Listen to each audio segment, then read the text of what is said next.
on at next Tuesday's press conference.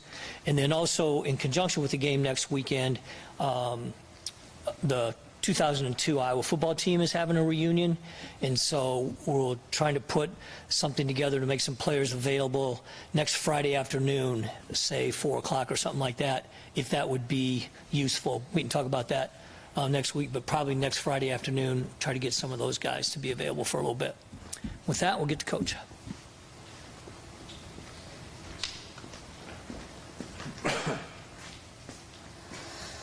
Okay. Thanks, Steve. Certainly good afternoon to everybody, and again, just appreciate the work you do covering the team, and you guys all worked overtime Saturday, probably the longest game any of us were involved in, so appreciate that. It feels like we're just together here, but just a couple words about last week. It was, certainly good to see our guys get off to a good start and get back up off the mat after a tough week the week before, so happy about that. I think two other positives, guys did a good job refocusing, which, I credit our leaders on that one, just, during some unusual delays. And the other thing, too, just, occurred to me, really, it's the first time we've really been able to work in the rain. It seems like every time it rained in the preseason, it came with thunder and lightning, so we got chased indoors. So really didn't get to work with a wet ball an extensive period, and did that certainly the other night, and, came out of it okay that way. So certainly some positives. I thought we had a little rhythm in that first half offensively, a little tougher in the second, part of the game when we had a couple delays. But part of that was the run game, got going a little bit and did some good things there. Good to get Nico back, certainly, and a couple of young guys getting involved with Keegan Johnson not Keegan Johnson, but Caleb Johnson, and then also, Brody Brecht, getting him started a little bit, so that was good. And defensively, good to get the shutout, and good to see some younger guys step in there and actually, do a decent job. And then special teams, thought the punting game was obviously a factor, and our punt return saw some positives there. But then on the flip side, Drew Stevens also was a plus there. On the flip side, we had 2 penalties in the kicking game, and that's always costly, and it was, not what we're looking for in that regard. So that hurt, and our kickoff coverage was not good, especially on the one we let the ball out there, and that was kind of disappointing to see that as well. So a lot of good things, but like always shows on Sunday, a lot of things that we can work on, and that's kind of where our attention's been. Also, obviously, facing Rutgers coming up here. So shifting gears, captains will be the same 4 guys this week. We got Jack Campbell, Sam Laporta, Kayvon Merriweather, and Ryan Moss. They'll represent the team as captains. It's our first Big Ten game, needless to say, so that's important. First road game, and then another night game. So, all those 3 things factored in. It's a little bit different here, and then playing a team that's off to a really good start. Rutgers is playing well with a 3-0 record right now, and they're playing well, so they certainly have our full attention. I've known Coach Ciano probably 25 years, 24 years, something like that, over 2 decades, and have been very familiar with his career, for quite a while. And one thing about him, he's a tremendous football coach, outstanding person, and has done a really good job in a short amount of time there. So anything from the last time we played them, it's a whole different ball game right now. And if you look at Coach Ciano's track record, he really built that program up in the early part of this century here, the first decade here, 2001 to 2011, really gave Rutgers an identity, did an outstanding job with the program, and you can see them laying the foundation for that right now, at least from our vantage point. They've got a really good coaching staff. They're cohesive based on what we're seeing on film. Like, they definitely have an identity and know what they're trying to get accomplished. And then more importantly, you can see their players really embracing what it is they're doing. And, I think they've certainly worked hard to improve their roster. So, we're back in Big Ten play. The guys we're playing are bigger, they're more athletic, and certainly Rutgers has a lot of guys that can cause problems. So, right, and then, needless to say, they've got an outstanding punter also, and we got to look at him. Whatever year that was, they came over here. Just a tremendous football player, and receiver, kick return guy. It's a really big, explosive player as well. So, good football team. We've got our work cut out, and we're working on that right now. And then last thing, just real quick, tip of the hat to our kid captain. Anju Lee Saho, and she's a 6-year-old from Atkins, Iowa, and obviously won't be traveling with us, but you know, appreciate her. She'll be with us in spirit and hopefully cheering us on. So, you know, shifting our attention to Rutgers, and I'll throw it out for questions. What's the latest on Keegan Johnson? Saw him in action, but then didn't see him on the depth chart.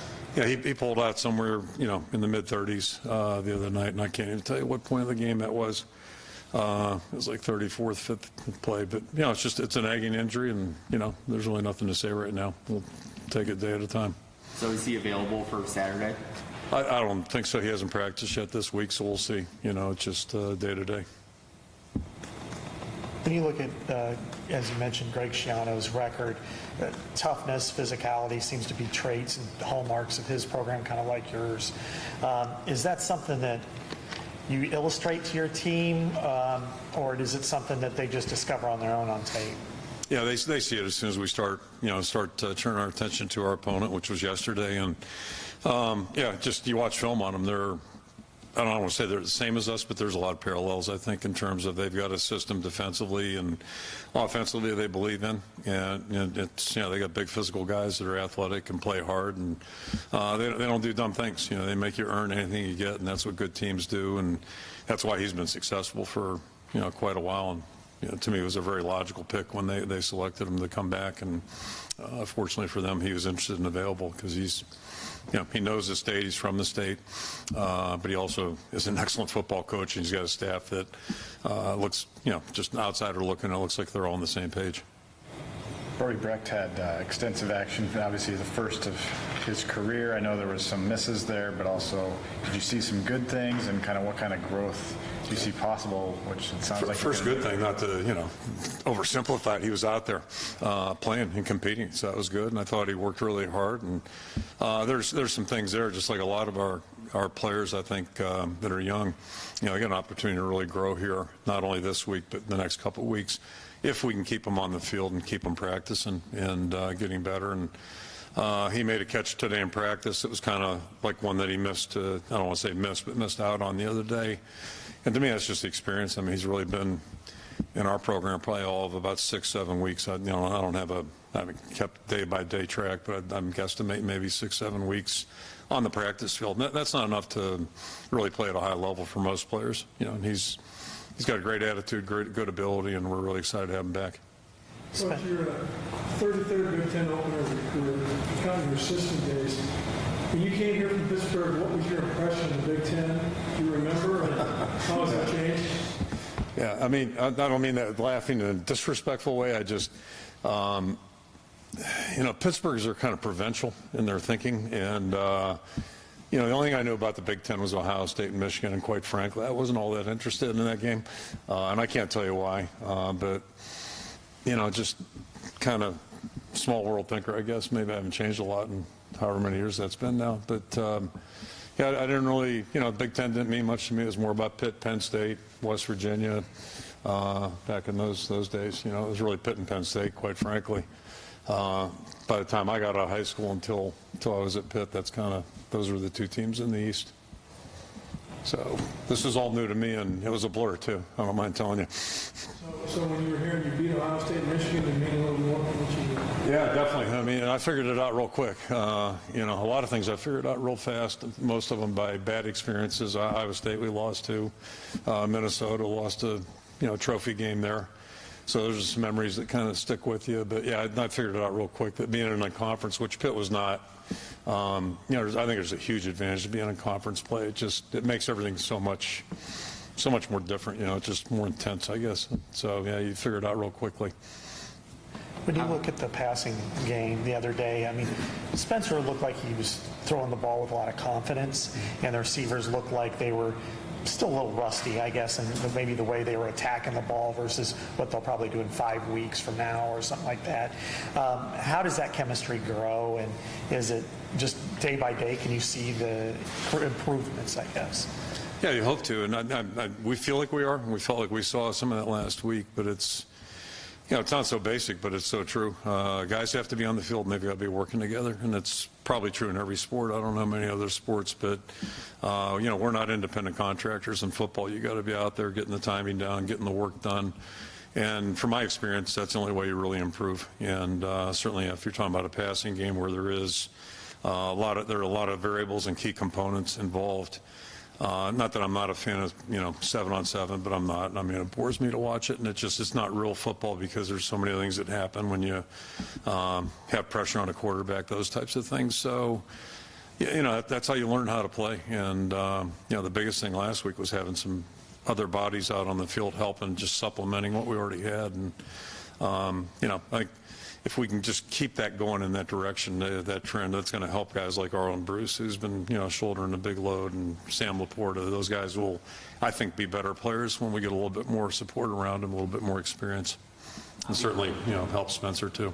Obviously not very often that you end a game at 1:39 a.m. How do you adjust in terms of the week? I heard that you pushed back team meetings on Sunday, especially with the first road trip of the year.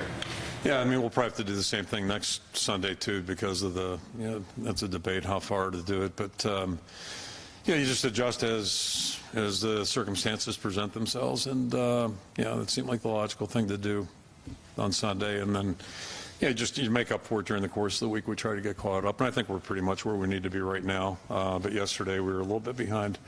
Not to complicate, when we switch our schedule back in 15, it makes it a little bit more... it's a little tougher, because you got to have things Monday morning instead of Tuesday afternoon. But you find a way. That's all. Find a way. What's it like getting a team prepared to go into a hostile environment to win a football game? It's a challenge, but that's going back to the conference. When you're in a conference, I think that's just typically part of the weekly routine. Or, you can't be good in your conference if you don't win on the road. That's first and foremost. That's true with non-league or in-league, because you're going to play on the road, typically close to half your games. And then, in conference play, you can expect it to be a good environment. And I think we're going to walk into one this week. Certainly, I know they had a bunch of people go over to Philly last week to watch their game against Temple, and we expect the place to be packed and be loud. And I'm old enough to remember the big game, Rutgers, Louisville. I think it was on a Thursday night. I remember watching that game, and it was two really good football teams, and it was somebody watching from Iowa City. It was a great football environment. You could tell that, and we have to be prepared for that. So it's just going to really test our ability to concentrate. And the more younger guys you have out there, the more that's a challenge, I think. Challenge going up or preparing for maybe three different quarterbacks. They've started three different quarterbacks. What's the challenge there?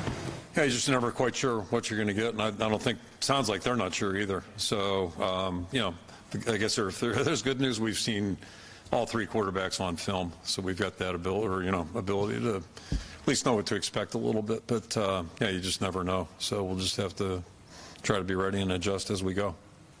Personnel-wise, Noah Shannon played only a couple snaps the other day. Is he available this week? What's his status? Hoping he is. Yeah, we'll see. We're hoping by middle of the week here he'll be ready to go. But we got like a lot of teams. You got guys that are out, and you got other guys that are nursing injuries and just trying to play through it. And had a fair amount of guys miss yesterday, and maybe a little less today. But that's one of the frustrating. I was just in there thinking, I was putting on my tie. Just you'd think that as you get older, you would handle the things a little bit better. But I'm not sure I do. You want everything to be perfect, and it's an imperfect game. And then when you factor injuries in, that makes it a little bit less perfect, even more. So that's probably terrible grammar, but anyway, you know what I'm saying. It's just it's hard. Yeah, it's just hard. It's a challenge.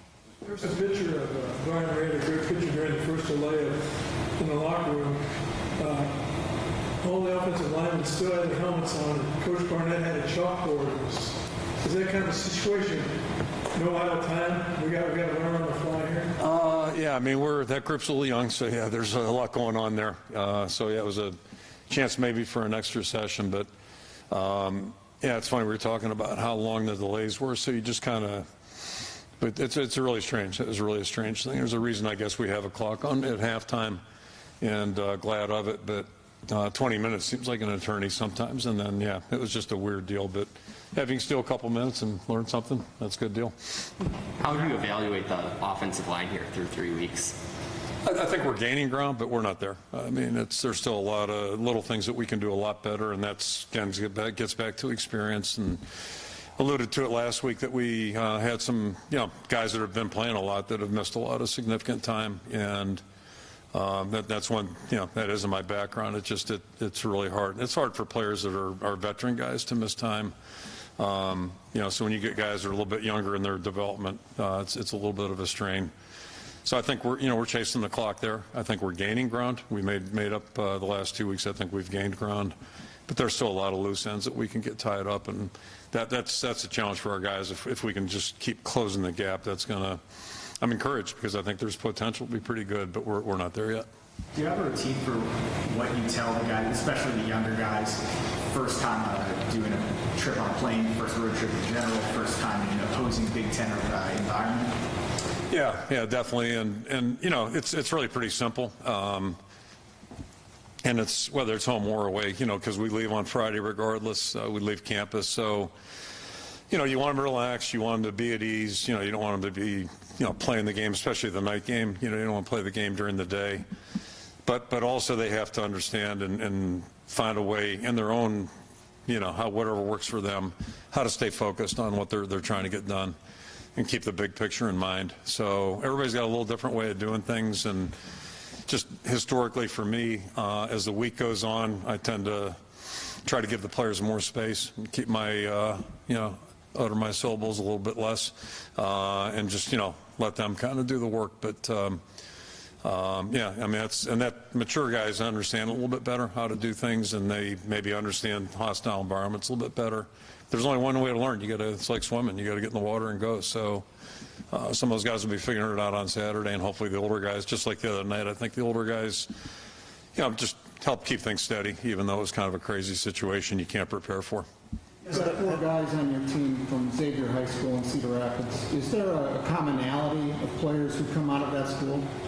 Yeah, I've always believed in recruiting. It never hurts. It's not a deal breaker if a guy comes from a place where, so I'm standing here thinking about Bill Moss, who you may or may not remember was recruited by Syracuse, and Syracuse had a really bad program back in 1978, 79. They weren't very good, and all due respect to them. But it was Pitt and Syracuse, and Pitt was a little bit better program. He went to Syracuse, and I don't think his team won a high school game. Probably why he wasn't recruited back before the internet and all that stuff. But Bill he knew how to play football. I mean, he was awesome. He was on the scout team in '80. But where I'm going on this thing, to me, if players coming from programs where they expect to win and they're used to winning, it's always a benefit. It's not a deal breaker if a guy doesn't. But to me, they operate. They understand that most winning programs, there is a standard in the program already, so they understand that you're trying to achieve, and there is a right way to do things and maybe a not so right way to do things, and they know the difference. So it sometimes can save a little time. Kirk, two-part question. One is Sean Williams back in the mix now? Yeah, he is. He's full speed and doing great, and just tough week. As far as Caleb Johnson goes, I remember, when Tyler Goods got out here his freshman year, you kind of slowly built him up to more and more opportunity. Is that something maybe you could see with Caleb, just given his performance last Saturday, maybe continuing to kind of ease him into more opportunity? Yeah, no question. I mean, if you earn it, you're going to get it, and he certainly has earned it. He's done a really good job, and part of it was circumstances past weekend. Really, for the first 3 games, we've been a little shorthanded at that position, but during that time, and this is how it works too, is that, if you earn the right to, be considered for playing time, and he's certainly, I think, just done a really nice job since we got started back in August. He's improved every week, and, he wasn't perfect the other night, but he looked more comfortable and looked more like the kind of player you hope he's going to be. But, players have to, it's a road to get there. Because he didn't look that way 4 weeks ago. So, I think he's earned our confidence and is earning more and more, from everybody as we go. And so, if you do that, you get a chance to play, and that's a good thing, certainly. And it was great to see him look like he did, because we've seen him look like that occasionally in August, and it's good. And hopefully, there's some consistency there with him. great young guy. I apologize. Yep. Has the wet field, wet ball impacted the snap the last couple of games? It seems like there are a few plays where it takes like almost a double clutch for Spencer to get the ball, and the rhythm's kind of thrown off on the Yeah, I don't know if I'd attribute to that, no. So, and we've had some glitches in the first 3 games without that being a factor, I think, and that's just, I think, newness of the, it's not a veteran battery, if you will. So, a little bit of newness there. Hopefully we're working through that. Is there a chance Tyler Ellsbury would be your starting left guard? I guess you know. Yeah, there's a chance for anything.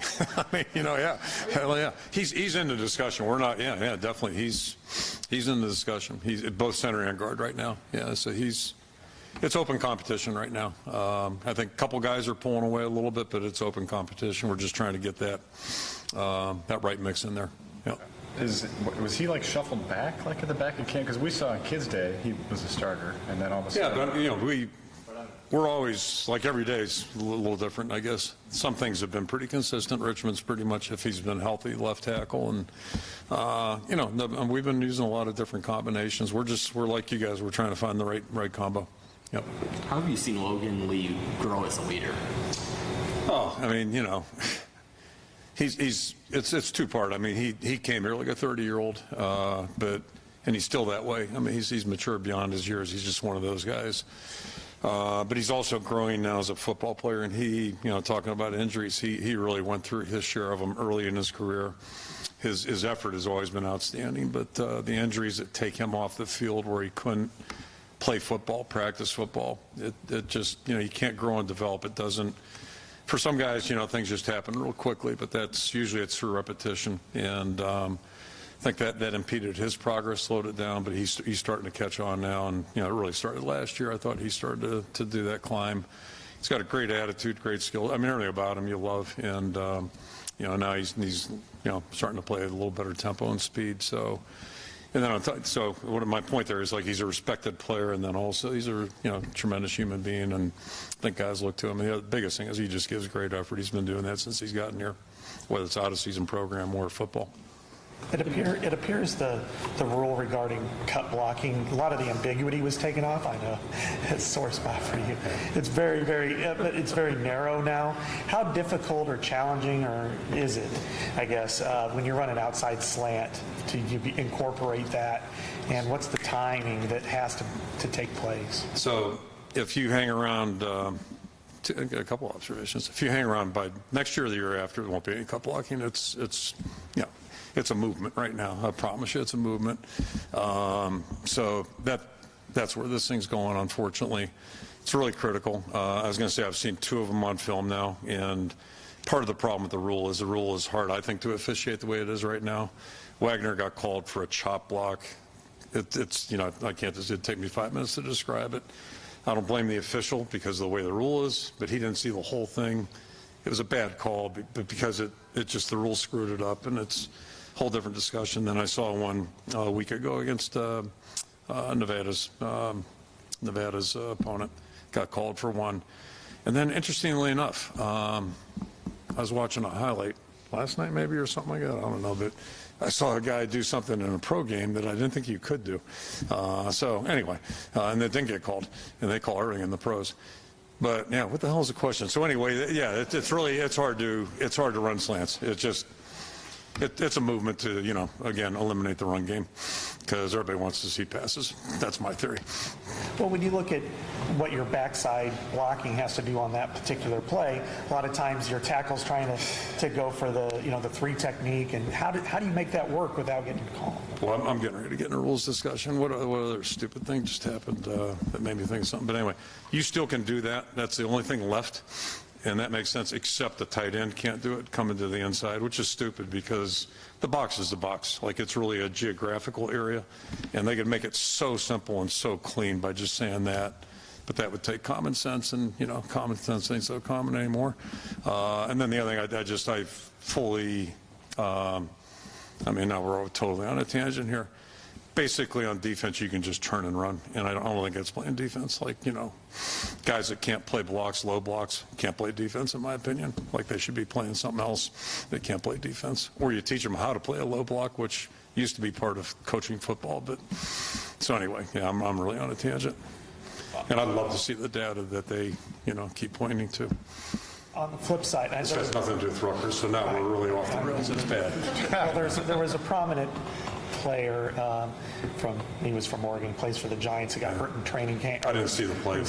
And it looked like just a normal cut block, but he didn't defend it. Like you guys would roll those balls to your defenders to kind of get sprawl out or whatever and defend themselves. On the defensive side now, do you even prepare your players to engage with them? We still do a little bit. And really the only guys that can get cut are the guys on the interior by rule now. So, they should a little bit. Nobody on the outside can do it, which is unfortunate because, I don't know how the service academies are even playing. Those teams that, do a great job on the perimeter. But, it's and one of my mentors growing up was a really prominent defensive coach. And that was the first test they did. If the guys couldn't play cut blocks, they threw them over on the other side. Like they couldn't play defense, and they were down to like 13 guys. This is when he went to a different university. But, the game's changed. So roll with the flow. Coach, in your 24 Throw the ball. In your 24 years of doing this, have you ever seen a punter quite as successful as Torrey Taylor up to this point? Yeah, I'm cheating because I was here when Roby was here. I got to be here for 2 years of Reggie Roby, and I'm not comparing one to the other, but boy, I'll compare them both. And they were guys you noticed, and Reggie was a great punter, great guy, and I think probably could have been all Big Ten several positions because he was that kind of athlete.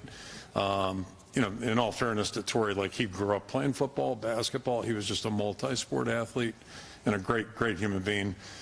Torrey, grew up kicking balls, off the turf apparently because we saw him do that, and that's what he does, and he's really good at it too. And but the big takeaway is it's a real impactful thing, and this game's a great example. You've got two punters that can really alter the game, and we spent a lot of time trying to come out of the end zone. I know that last time we played against this punter, so that's one more thing that's on the list, and that really impacts the game. It's huge if you can master that down, and it takes a good punt, but it also takes good guys on the coverage unit doing a nice job.